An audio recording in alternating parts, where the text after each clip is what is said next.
안녕하십니까. 최상천의 사람나라 윤석열 죽이기 1. 오늘부터는 윤석열을 죽이기가 지금 어떻게 일어나고 있는지 그에 대해서 좀 얘기를 해보려고 합니다. 지금요, 윤석열 죽이기에 맨 앞에 서 있는 사람이 누구인 것 같으세요? 제가 볼 때는요, 이준석입니다. 이준석이는 국민의힘을 지금 어리로 끌고 가는 세월호처럼 침몰시키려고 하고 있습니다. 침몰시키려고 하면서 그 표적을 누구로 삼고 있냐 하면은 윤석열을 삼고 있습니다. 그래서 요 전번에 이준석에 대해서는 얘기를 들었습니다만, 근데요, 윤석열 죽이기는 거의 전방위적으로 좌우합작으로 뿐만 아니라 국내외에서 총체적으로 일어나고 있습니다. 이걸 좀 제대로 이해를 해야 됩니다. 다시 말해서 사실은요, 윤석열 수기에 제일 앞장섰던 게 문재인 정권이 아닙니다. 북한입니다.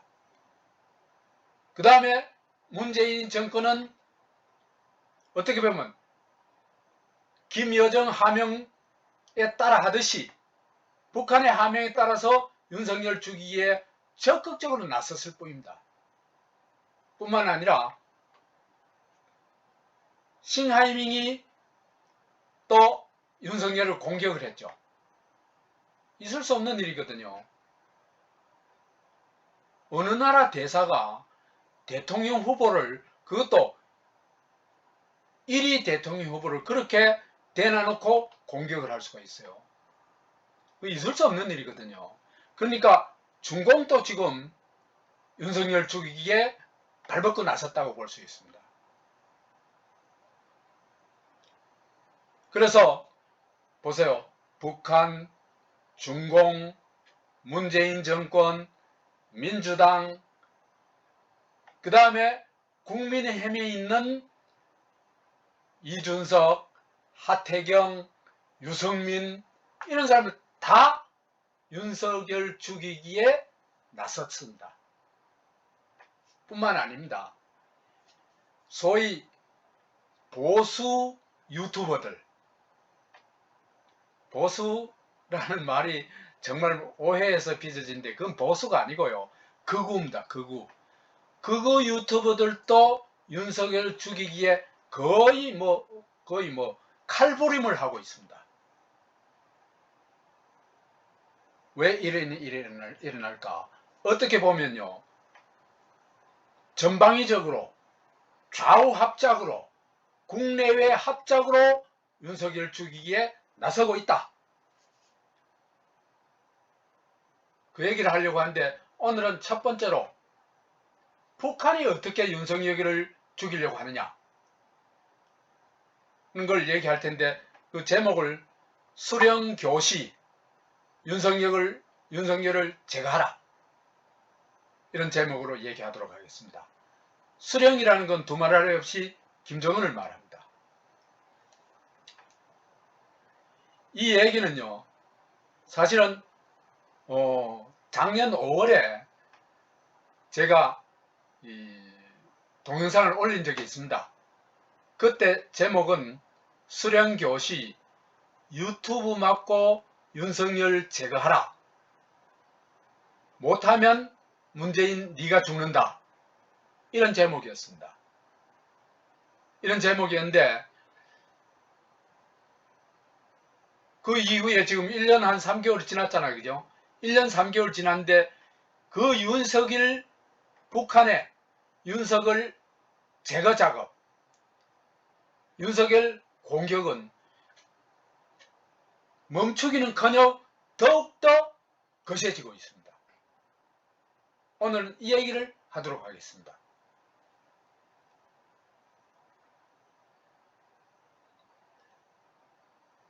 우선요, 북에서 윤석열에 대한 공격을 시작한 것은 대체로 한 작년 3월부터입니다. 작년 3월부터 그 북한의 소위 이 매체, 대외 매체라고 할 수 있는 메아리라는 곳에서 글을 게재를 합니다. 봉화마을의 부엉이 바위를 다시 생각하는 까닭 이라고 해가지고 글을 게재한데, 그 글을 한국의 친북, 종북 매체인 자주시보에서 해설을 하고, 그 다음에 프레스 아르랑이라는 곳에서 전제를 했으면 그대로 옮겨 실었습니다.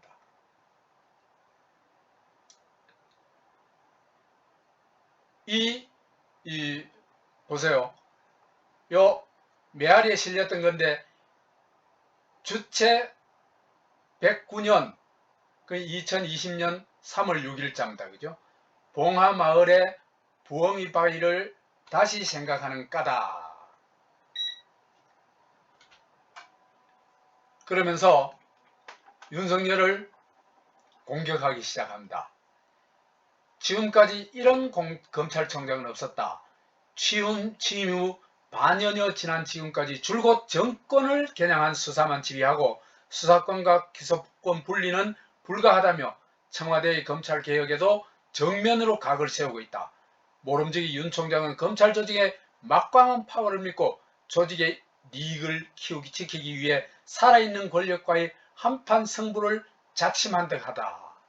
그래가지고 조국이 수사하고, 그 다음에 울산 부정선거 수사하고 이런 수사를 했죠.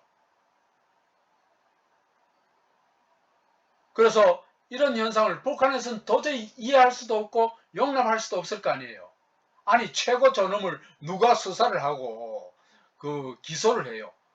최고 존엄과 관련된 인물들을 누가 기소를 해요. 이런 일은 있을 수가 없잖아요, 북한 사회에서는. 그러니까 여기는 도저히 용납할 수 없는 겁니다. 그래서 자기를 임명한 임명권자에게까지 스스럼없이 칼을 빼드는 윤석열 총장의 행동에서 국민들이 느끼게 되는 것은 검찰에 대한 공포감 그 자체이다. 검찰개혁이 실패하는 경우 어떤 결과가 빚어질 것인가를 생각할 때 봉화마을의 부엉이 바위가 머리에서 떠오르는 것은 아마 그 때문일 것이다.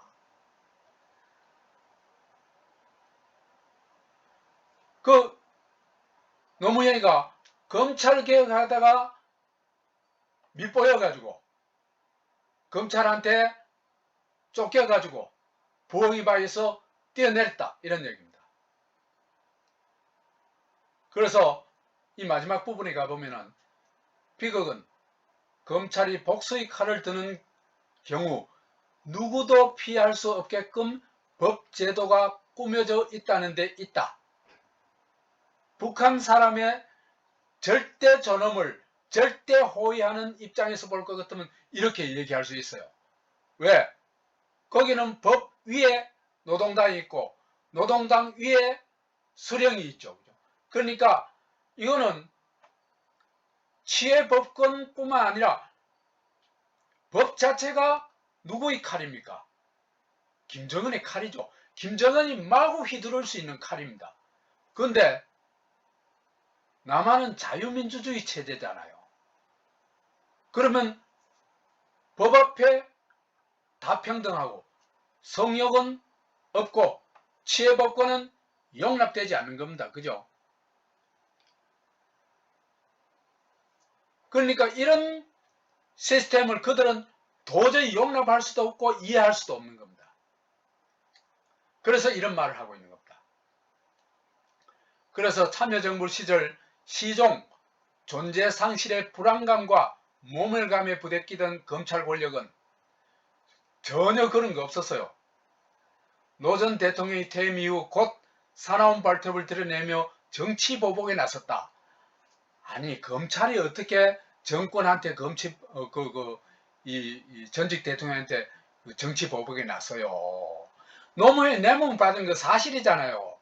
100만 달러 이상 받았고, 그 다음에 그 몇 억짜리 시계를 받은 게 사실이잖아요. 그거 조사하는 게 왜 정치 보복이에요. 그래서 노무현의 퇴임 1년 만에 터진 박연차 게이트를 빌미로 검찰은 소탕 작전을 벌이듯 집요하게 난폭한 수사를 벌이는 한편 입증되지 않은 혐의를 내세워 전직 대통령을 파렴치범으로 몰아 끝끝내 정치적 타사를 초래하게 하였다. 현재의 검찰개혁이 또다시 중도 반단된다면, 중도에 반틈에서 끝난다면 앞으로 제2의 부엉이박이가 생겨나지 않는다고 누가 장담할 것인가.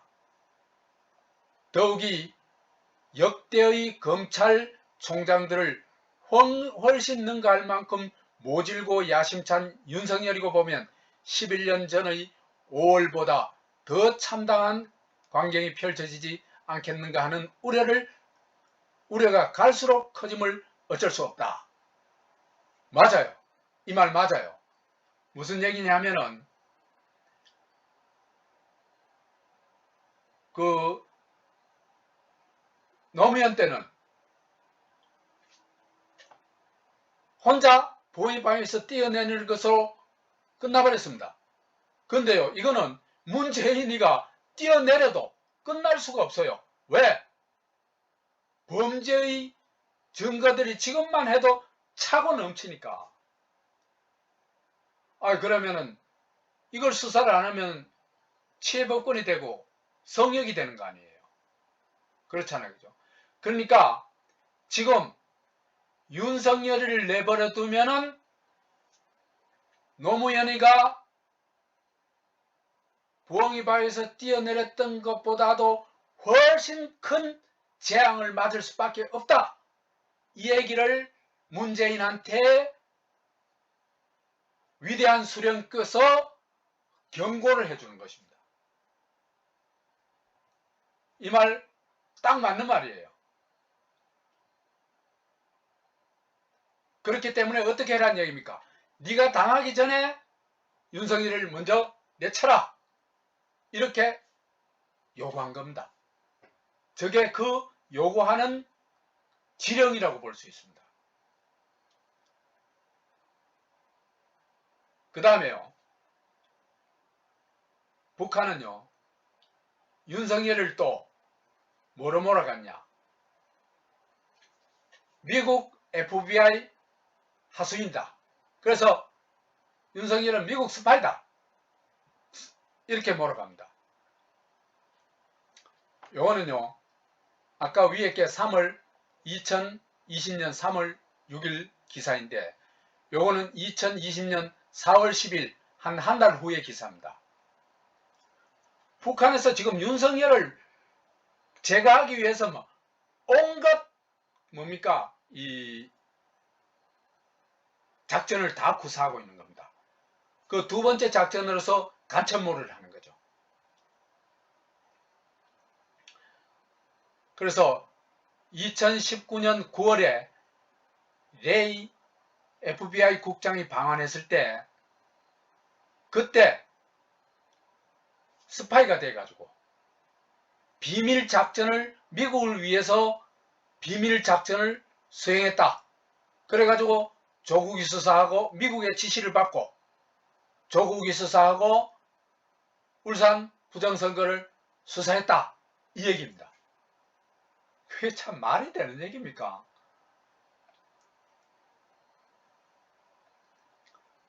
그래서 이게 어디서 보도가 됐냐면요. 미국의 종북 세력이 좀 있어요. 이 사람들은요. 완전히 미국 북한 앞잡이들입니다.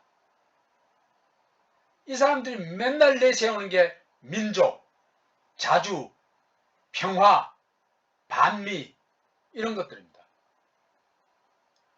이런 것들인데 여튼 그런 종북 매체인 민족통신이 윤석열 검찰총장이 이 미 연방수사국의 지령을 받아 문재인 정권을 위협하는 비밀 작전을 수행하고 있다고 주장했습니다. 이 민족통신은요, 북한에서 김일성상을 받은 재미교포 노길남이 운영하는 온라인 사이트입니다. 그러니까 저 어떤 조직인지 다 알겠죠. 재미학장인 유태영은 지난 3일, 4월 3일 민족통신에 올린 글에서 윤 총장이 지난해 9월 24일 미 FBI의 크리스토퍼 레이 국장을 비밀리에 만난 뒤 문재인 대통령과 껄끄러운 사이가 됐다. 그래서 7월에 문재인에 의해서 임명된 윤석열이가 이 FBI 국장을 만나고 나서 싹 바뀌었다는 거예요.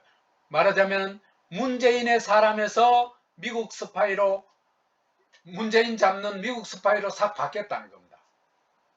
2달 사이에. 참 대단하죠.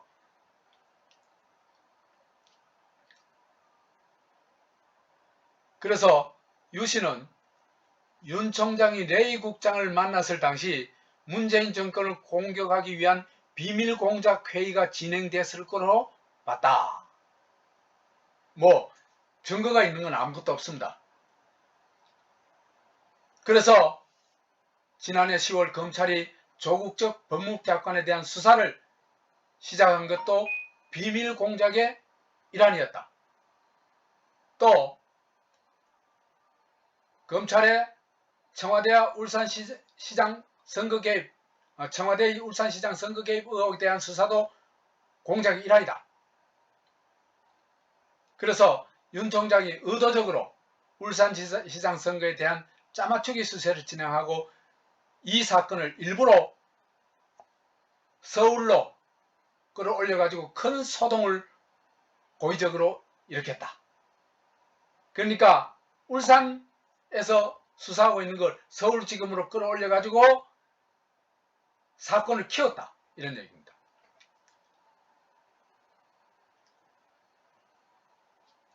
자, 그런데요, 이 말이 맞지를 않아요. 조국에 대한 압수수색을 시작한 게요, 내일을 윤석열이 FBI 국장을 만나기 한 달 전입니다. 한 달 전. 8월 27일 날 조국 청문회 앞두고 초유 압수수색을 했어요. 이때 엄청나게 많은 곳이 압수수색했어요. 부산대, 당국대, 서울대, 사모펀드 운용사, 웅동학원 등 10여 곳을 압수수색했어요. 그런데 무슨 이 레이 만난 이후에 지령을 받고 수사를 해요.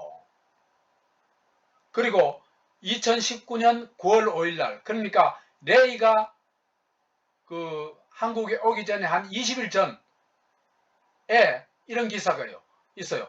조국 압수수색을 50곳을 했대, 그때 이미. 근데 무슨 조국 수사가 레이의 지령을 받고 한 거라고 추측을 하는 거예요. 앞뒤가 전혀 안 맞는 얘기를 하는 겁니다. 여하튼 윤석열의 정당성을 확 무너뜨리기 위해 가지고 서슴없이 윤석열을 간첩으로 몰아갔다. 이게 북한과 북한 공작 종북 세력들이 하는 짓거리들입니다. 그러니까 윤석열이가 어떤 존재라는 얘기입니까? 그 사람들한테 어마어마히 무섭고 버겁고 여튼 압박이 되는 존재다, 그런 얘기입니다. 그래서 윤석열을 어떻게든지 제거하기 위해 가지고 또 남쪽에 대해서 압박을 가합니다. 어떻게 가하냐면은 윤석열이 공수처 1호 수사 대상이다 고 하면서 메아리에다가 대외 매체에다가 게재를 합니다. 그러니까 윤석열이를 공적 북한의 뭡니까? 주적으로 딱 만들어 놓은 겁니다. 자, 보세요. 북한 매체 윤석열 총장 장모 의혹 거론하며 공수처 1호 수사 대상이다. 아니, 윤석열을 걸 게 하도 없으니까 윤석열 장모한테 문제를 빌미로 해가지고 윤석열이 그 공수처 수사 대상이다. 그 주장하면서 어떻게든지 윤석열을 쫓아내려고 작전을 쓰면서 남한에 이런 신호를 보내는 겁니다. 그래서 이건 무슨 얘기냐면 남한 정권에다가 윤석열을 공수처 수사 대상으로 만들어가지고 제거해! 이 얘기나 마찬가지입니다. 그래서 요 메아리에 보면은 여기 나와있죠. 공수처 1호 수사 대상 해가지고 쭉 글을 올립니다. 윤석열에 대해서 비난의 글을 올립니다. 이게 2020년 5월 6일입니다. 5월 6일인데요. 그 즈음에 요 7월 14일, 요 아래 거는 7월 14일 기사인데 북한 매체들이요. 이렇게 윤석열이는 집중 공격하면서 이인영과 임종석한테는 거는 기대가 많다. 이렇게 얘기를 합니다. 공식 보도를 한 겁니다. 우리 민족끼리에서. 우리 민족끼리 이거요. 저급한 거예요. 너무나 저급한 얘기. 우리 식구끼리, 우리 마피아끼리, 우리 경상도끼리, 우리 전라도끼리, 우리 최씨끼리. 이게 뭐야? 이게 패거리주의지. 전형적인 패거리주의가 우리 민족끼리입니다. 그것도요. 1차원적인 이 귀속감이나 동질감. 이게 핏줄의 동질감이죠. 그죠? 2차원적인 동질감은 이익의 동질감입니다. 그 다음에 3차원적인 것은 이념, 추구하는 가치, 이런 것의 동질감입니다. 그러니까 우리가 아직도 1차원적인 그 귀속의식을 가지고 있다.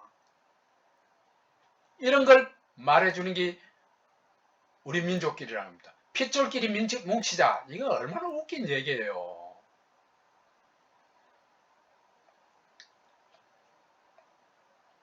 근데요, 사실은요, 범죄들을 보면요,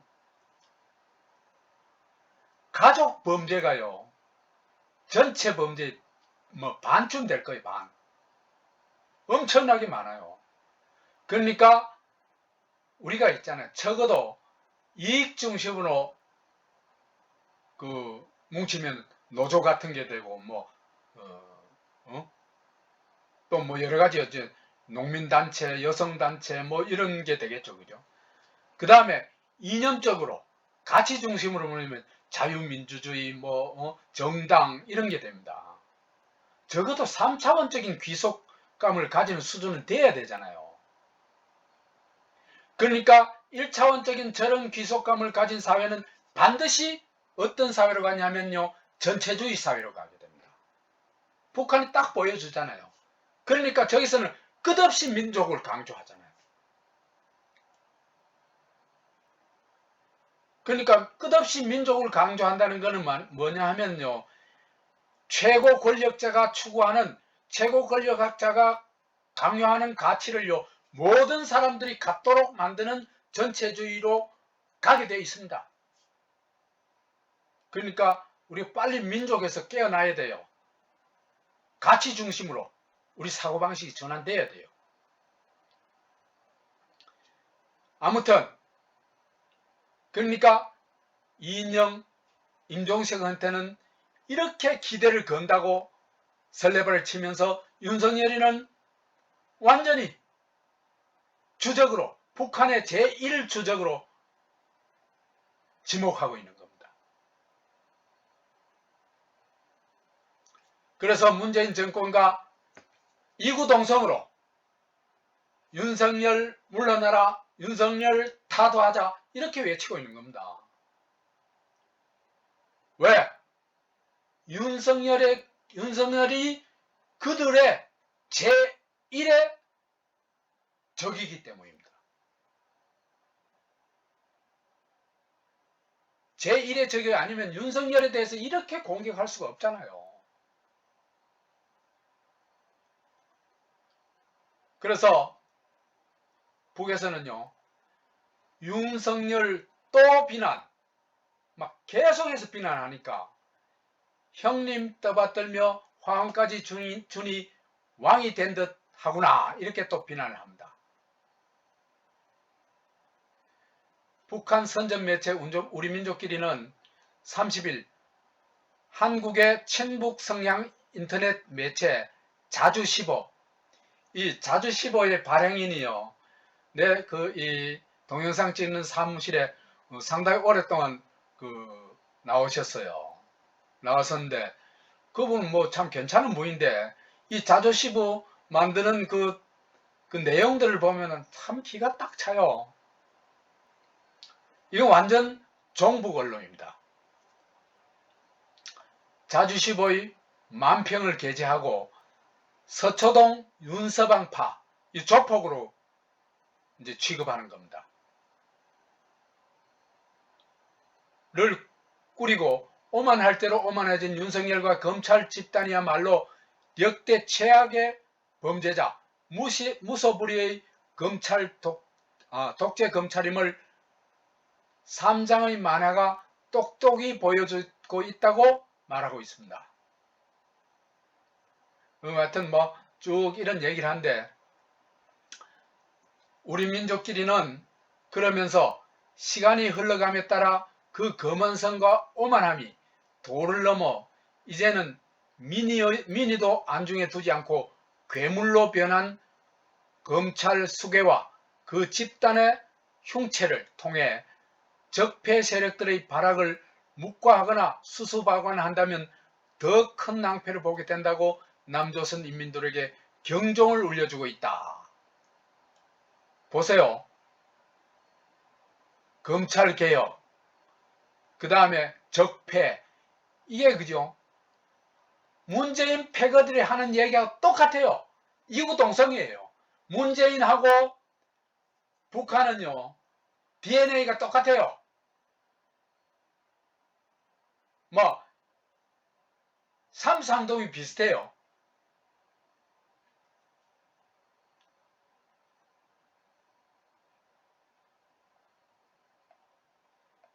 이렇게 2010년 한 해 동안 윤석열을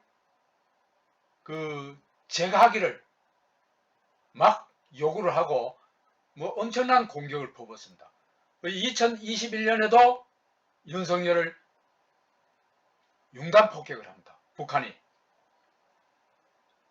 그래가지고요, 쭉 보면은 엄청나게 많아요. 많은데 남한에서 보도된 것만, 북한에서는 보도가 되는데 남한에 소개 안 된 것도 있겠죠. 이런 것만 인터넷에 찾아봐도요, 이렇게 많습니다.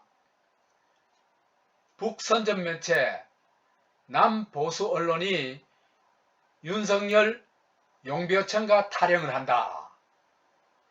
윤석열이가 대권 후보가 되는 게 도저히 참을 수 없는 겁니다. 왜 참을 수 없는지는 나중에 다 얘기를 할게요. 그 다음에 3월 18일, 위에 건 3월 18일이고 4월 20일에는 북매체가 윤석열 비난에 나서가지고 머지않아 거품으로 사라질 것. 윤석열이 곧 거품이 돼가 사라진다. 그 다음에 북선전 매체가 요 KBS에서 또 보도한 겁니다. 윤석열 겨냥 풍자 꽁트 반짝했다 사라질 수도. 별 아닌 별똥별의 순간을 맞이할 거다. 그 다음에 윤석열을 아주 또 조롱을 합니다. 윤석열은 8월 12일자에 쩍벌 사타구니 조폭이다. 이준석은 코올리게다. 이렇게 참 이렇게 그 윤석열이가 막 미워 죽겠다는 게 이 표현들이 나타나죠. 적벌 사타구니. 이 뭐야 도대체. 예의도 뭐도 없어요. 자, 이건 한국일보 기사인데요. 삶은 소, 북한에서 그것도 문재인한테만 삶은 소 대가리 카는 게 아니고 여기 또 삶은 소 얘기를 해요. 그 다음에 비정상 윤석열을 이렇게 막 욕을 합니다. 그래서 북한은 왜 연일 윤석열만 콕 집어 때릴까? 요 한국일보 기사가 제법 잘 봤어요. 윤석열이 대선주자 행세를 한다는 것 자체가 삶은 소도 앙천대소할 노릇이다 하면서 도대체 이게 막 참을 수 없다는 겁니다. 윤석열이가 대선주자 되는 게 참을 수 없는 겁니다. 북한에서는.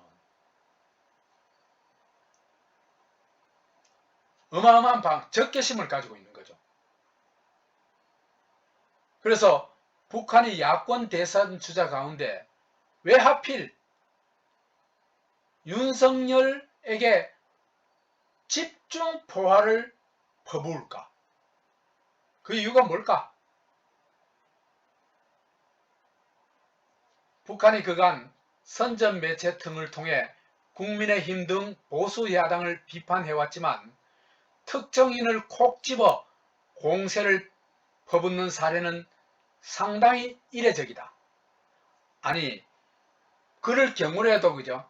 간혹 하면 이름 뭐 거론을 했다가는 그 다음에는 뭐 이름 별로 거론 안 해요. 그런데 윤석열이는 2년 2회째 거듭거듭해서 윤석열 이름을 거명을 하면서 공격을 합니다.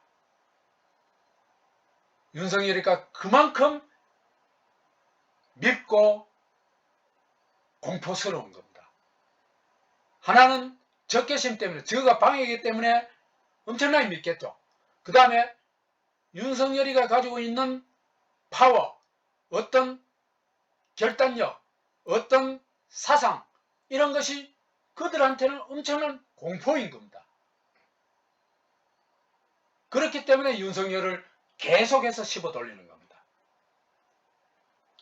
이건 말이죠. 엄청나게 윤석열을 향해서 지수되는 거죠. 그렇죠? 윤석열이 무지무지 겁난다 이 얘기입니다.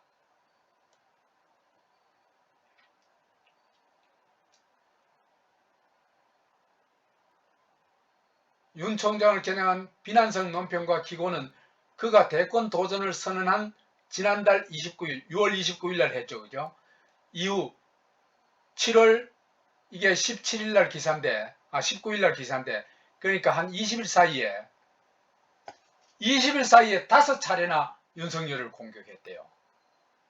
근데 5차례 다 찾아보지도 못했어요. 지난 이달 2일과 7일에는 윤 전 총장의 가족 의혹들을 거론하며 뻔뻔스럽게 놀아댄다고 했고 14일과 16일에는 윤 전 총장의 정치 행보에 대해 삶은 소도 앙천대소할 노릇 비정상의 극치라고 비방을 했습니다.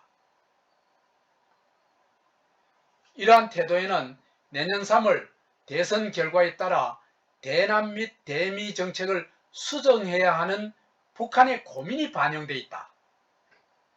윤 전 총장은 지난달부터 천안함 생존자도 만나고 해상에서 북한군에게 피살된 공무원 유족들이 있잖아요. 그죠? 이 사람들도 만나고 그러면서 대북 안보를 특별히 강조하고 몸으로 보여줬죠. 그렇죠? 그래서 야권 대선 주자 가운데 가장 지지율이 높아 본선 후보가 될 가능성이 높은 윤 전 대통령의 안보 강조 행보는 북한에서는 입장에서는 반가울 리가 없는 게 아니라 너무너무 싫겠죠. 윤석열이 너무너무 싫은 겁니다. 그래서 윤석열이 되면 한반도 평화는 어려워진다 는 메시지 발신과 함께 한반도 평화가 어려워지는 게 아니에요. 공산주의 앞에서는요, 힘이 있을 때만 평화가 유지됩니다. 힘이 없으면 평화가 유지 안 돼요. 쟤들은 틈만 나면 적화야욕을 가지고 적화야욕을 어떻게든지 구현하기 때문에 힘으로 또 우리의 그 사상으로 그걸 막아낼 수 있는 능력이 있어야 돼요. 우리의 능력이 있을 때 평화가 유지가 됩니다. 능력이 없으면 아무리 평화를 외쳐도요, 북한한테 구실돼도요, 아무것도 이루어낼 수 없어요. 평화는 없어요. 먹힐 뿐이에요.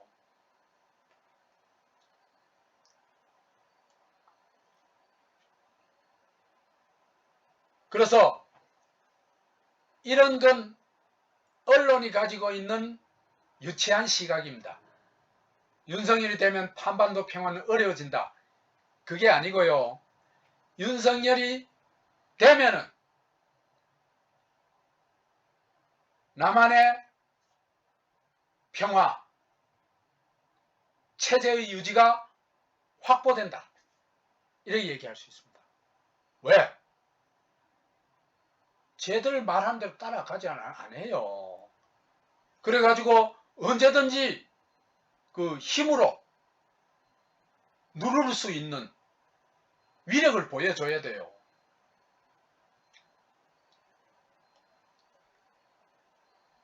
그래서 이런 메시지를 통해 가지고 대북 강경론을 앞세운 보수 야당의 태도 변화를 촉구하는 시도로 풀이된다.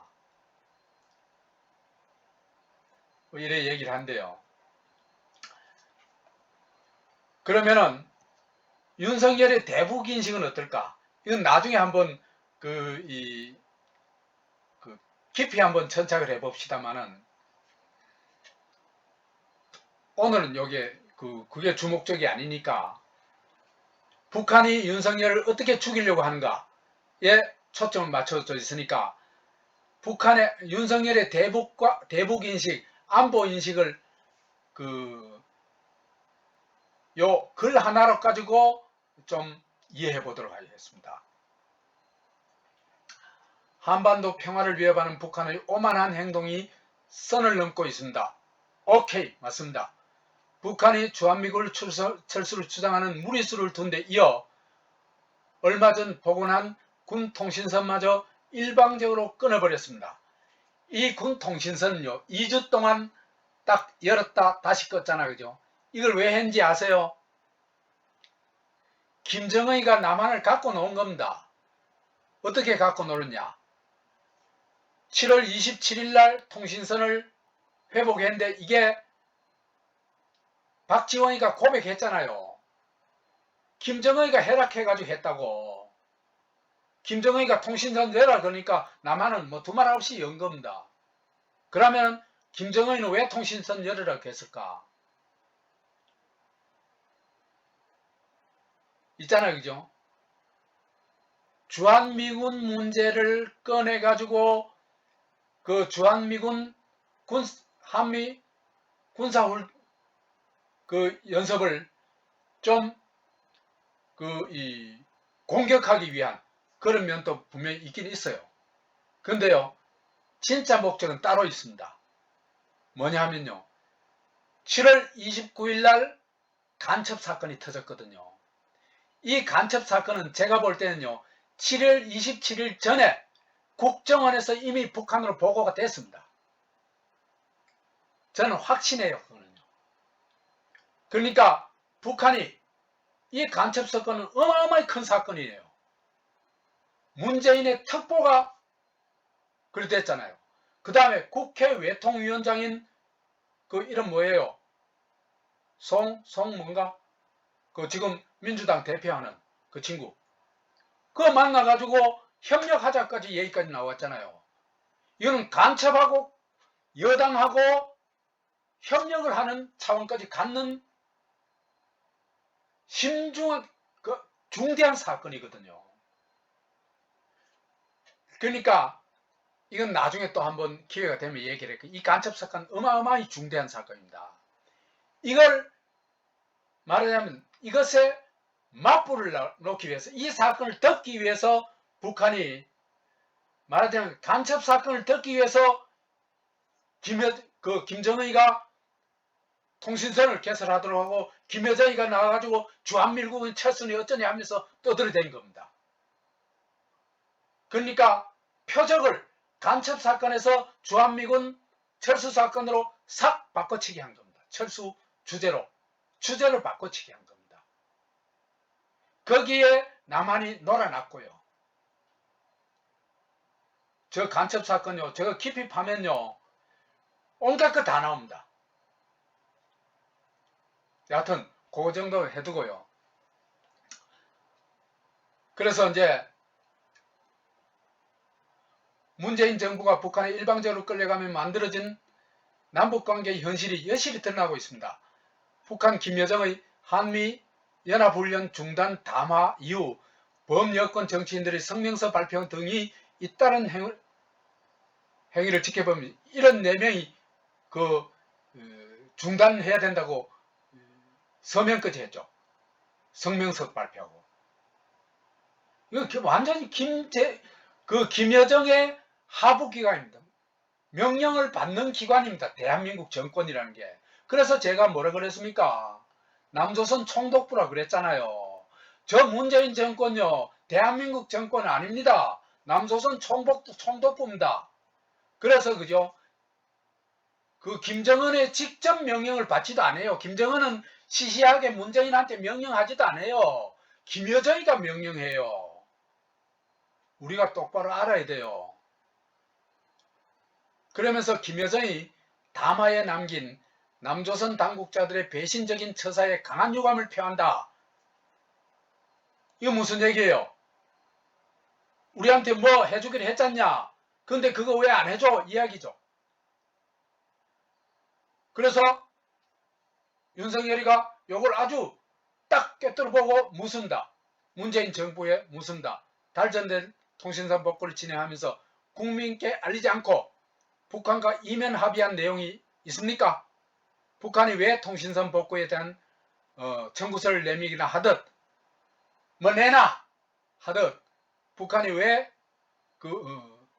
이런 무리한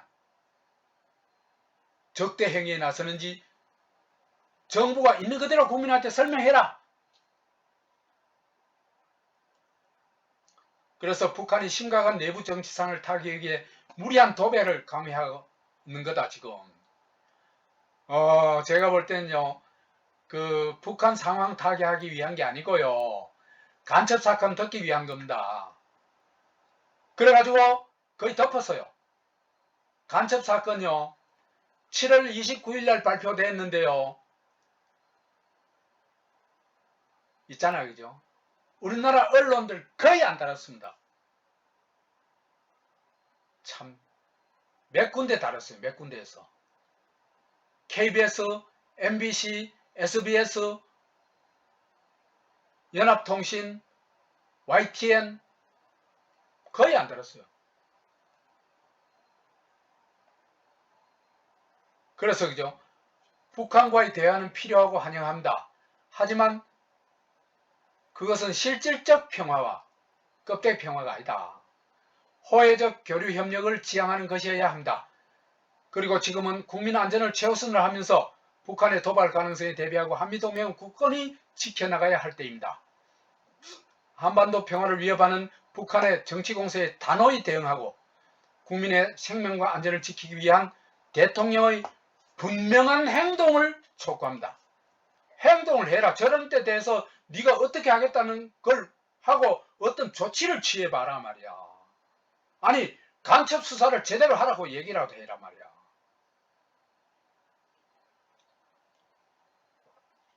자, 평소에 윤석열의 얘기들과 연설이라든지 뭐 얘기라든지 이런 것과 그래서 보이는 것을 종합해서 윤석열의 안보에 대한 생각을 추출해 보면요. 윤석열의 안보는요. 두 가지 의미가 다 들어있어요. 자유민주주의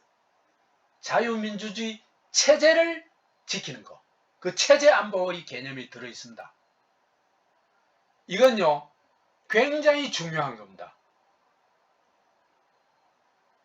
자, 이승만도 안보했고 박정희도 안보했고 전두환도 안보 철저했죠.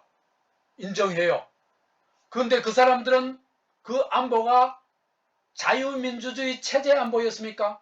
아니죠. 그 사람 다 우익 독재자들입니다. 무슨 안보였습니까? 독재 안보였습니다.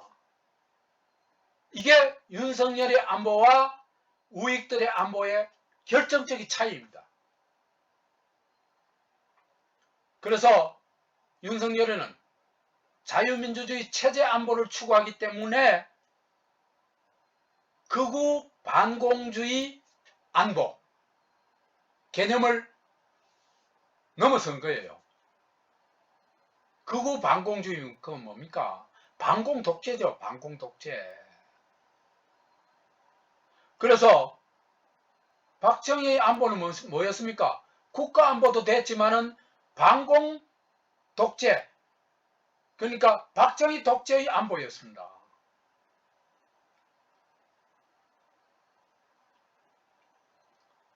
그렇기 때문에 대화도 뭐도 안 했죠.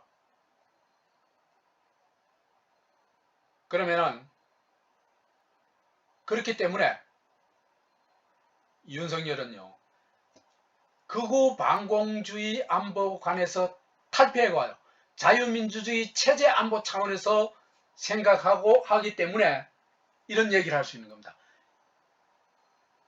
실질적 평화와 화해 교류를 지향한다. 평화해야죠. 저게 아무리 반공 독재 국가라도 공산 독재 국가라도 김일성 신국이라도 남북 평화는 해야 됩니다. 그렇죠? 그러면은 윤석열이가 진짜 자유민주주의자 맞냐? 저는 반은 자유민주주의자 맞다고 생각을 해요. 지적으로는 자유민주주의자 맞습니다. 나는 그 윤석열의 연설이나 여러 가지 어떤 뭐 행동이나 그 다음에 그 법 집행하는 그 방식이나 이런 걸 볼 때요. 저 사람 자유민주주의자 확실해요. 그런데요. 한국인은요. 어릴 때부터 집단주의, 서열주의 이런 거에 길들여져 있기 때문에 몸이 민주화된 사람은 그 다음에 행동이 민주화된 사람은 극히 드뭅니다. 그거는 한국인의 그죠 1%도 안 돼요. 그래서 진짜 자유와 민주주의를 몸으로 익혔느냐 거기에 대해서는 저는 모르겠어요. 미지수예요. 하여튼 한국에서 그죠 지적 자유민주주의자도요 굉장히 드뭅니다. 한국인은요 집단주의, 전체주의, 민족주의, 서열주의에서부터 거의 빠져나오지를 못하고 개인 자유 이런 개념에 대해서 알레르기 반응을 보여요. 그래서 저는요 정치인 중에서 진짜 자유민주주의자가 나왔구나 그렇게 평가하고 있습니다. 윤석열을 그렇게 평가하고 있습니다. 그 다음에 이 또 하나의 안보관은요 한미 동맹에 기초한 국가안보다. 북한이 더구나 지금 핵까지 가지고 있잖아요. 그죠? 그러면 한반도가 해구산으로 커버되지 않으면요 북한한테 이길 수가 없어요. 북한의 위협에 끌려다닐 수밖에 없어요. 그러면 한미동맹은요 이전보다 북한이 핵이 없을 때보다도 훨씬 더 중요하고 필수적이에요. 그래서요 핵이 가지고 있는 그 위력이 어마어마한 거예요. 그래서 한미동맹에 기초해 가지고 사우스 코리아라는 이 국가를 지키는 것, 그것이다. 그렇게 볼 것 같으면 윤석열의 한미동맹은 자유민주주의 기초해 가지고 이 한미동맹이 단순한 군사동맹이 아니고 가치동맹, 체제동맹, 그죠? 플러스 군사동맹인 겁니다. 이것이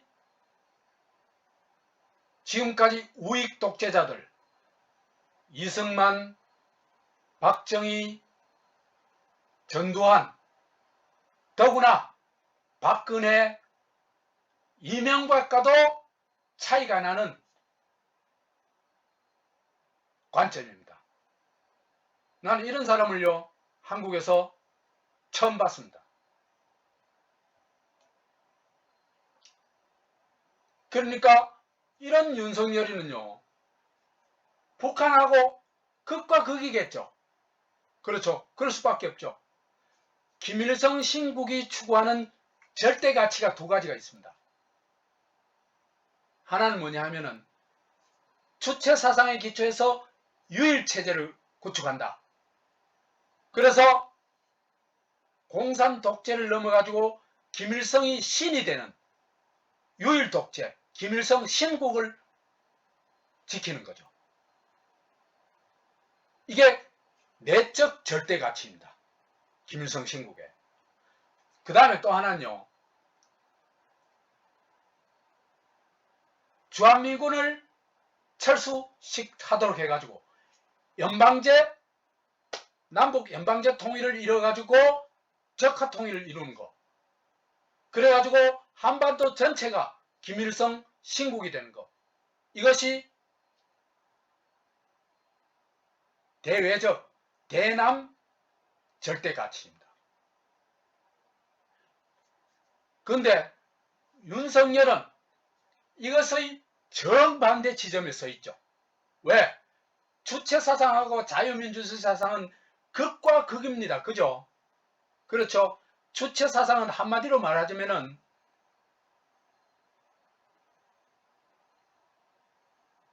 모든 권력은 위대한 수령으로부터 나온다. 이겁니다. 자유민주주의의 핵심 가치는 뭡니까?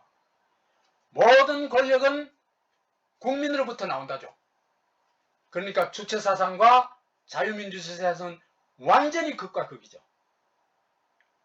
그 다음에 김일성은, 북한은 주한미군 철수가 돼야 저가 추구하는 적화통일이 길이 열립니다. 길이. 그런데 윤석열은 한미동맹을 축으로 나라를 지키겠다 그러죠. 이거는 상극일 수밖에 없습니다. 그래서 북의 윤석열에 대한 적개심과 공포는 필연이다. 그래서 윤석열이 북한의 공격과 제거의 표적 1호가 되어버렸다. 그래 얘기할 수 있습니다. 마치겠습니다.